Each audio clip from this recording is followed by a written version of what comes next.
So now that the lamp face and base is together, you're ready for the electrical.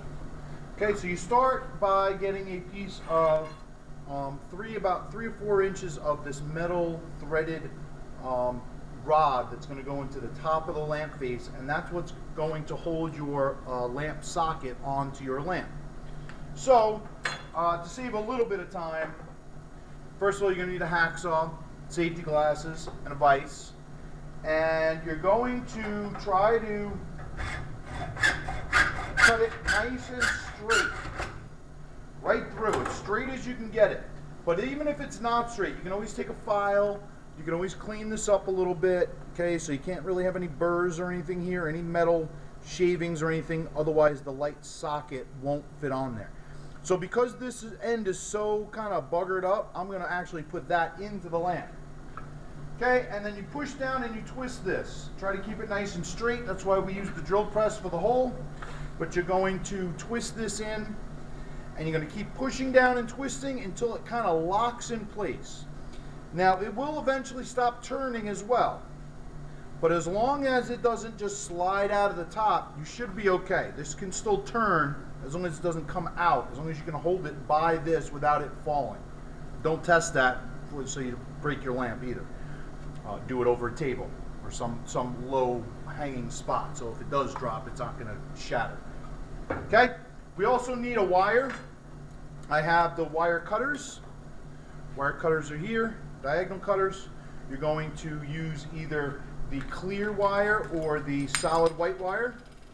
And I like to say that the length of the wire should go from the corner of the table to the far corner of the table. So a good 5-6 feet of wire.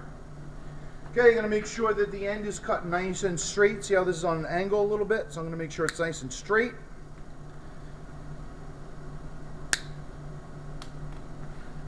Okay, I'm going to feed this through the lamp.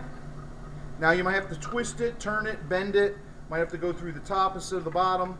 But the idea is to get the wire to go all the way through. So if you have something in the middle there, keeping it from going all the way through, you're going to have to get that figured out. Then, one end is going to have the plug. So the plug end, all the plugs are white, all the plugs are the same. You don't need any tools to set the plug up, and you're not going to strip the wire. The trickiest part about this, first of all, I'm squeezing these together so that it pulls out from the back, feeding this through the back. You open these up. Now this is a very important step right here. You open these up and the wire has to be fed through the back of this all the way until it stops. Now it's very challenging to get this to fit in there. It's a very, very tight fit. So you got to make sure you're getting it to fit in there, and then you're really feeding it all the way until it stops, a good ½ inch into this plug. Okay, once it's all the way seated in there, you're going to bring the back of it back, and then you're going to squeeze these together. That's what pierces through the wire coating and makes the contact for the two plug ends. And then you have your wire and your plug. On the other end, now of course, this is going to be coming out of your lamp face. I'm just to save time, I'm just going to do it right here. You have to tear the two wires apart. So this one wire is really two wires connected together. So you're going to separate a good 3-4 inches of it. You're going to use the wire strippers and the 18 gauge wire slot, and you're going to strip off about 3/4 of an inch of the wire coating. So you're trying to take the coating off, the plastic off, but leave the copper intact. Okay, so you're just squeezing down on it and you're just pulling it so that it removes the plastic coating from the bare wire. So now I have a silver and a brass wire. Okay, so that wire is now ready.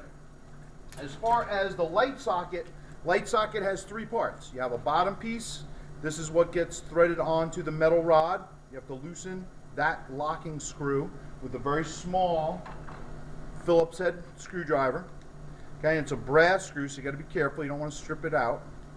And you don't have to remove it. You just have to take it so it's not getting in the way of the threads here. It's going to lock it onto this metal piece. Okay, so this is going to be locked on here. thread it on. If you're having trouble getting this started, you might have to take a file and clean this up a little bit. Okay, but you're going to thread this all the way down until it stops. Again, about a ½ inch. And then you retighten the screw. So that screw locks that onto that metal threaded piece. Then on this end, you have 2 parts. Okay, and the cardboard, which is the insulator. Very important. Do not get rid of this cardboard. So you have this metal part with the cardboard and the slot for your switch, and you have this bottom piece. This bottom piece is where you loosen the 2 screws. Okay, again, you don't have to remove the screws, you're just loosening them. And then you're going to wrap the bare wire you just stripped off of this end. Okay, you're going to wrap them around there. Now, the silver, you'll notice that there's copper and silver. Silver wire goes around the silver screw. The copper colored wire goes around the darker or the brass colored screw.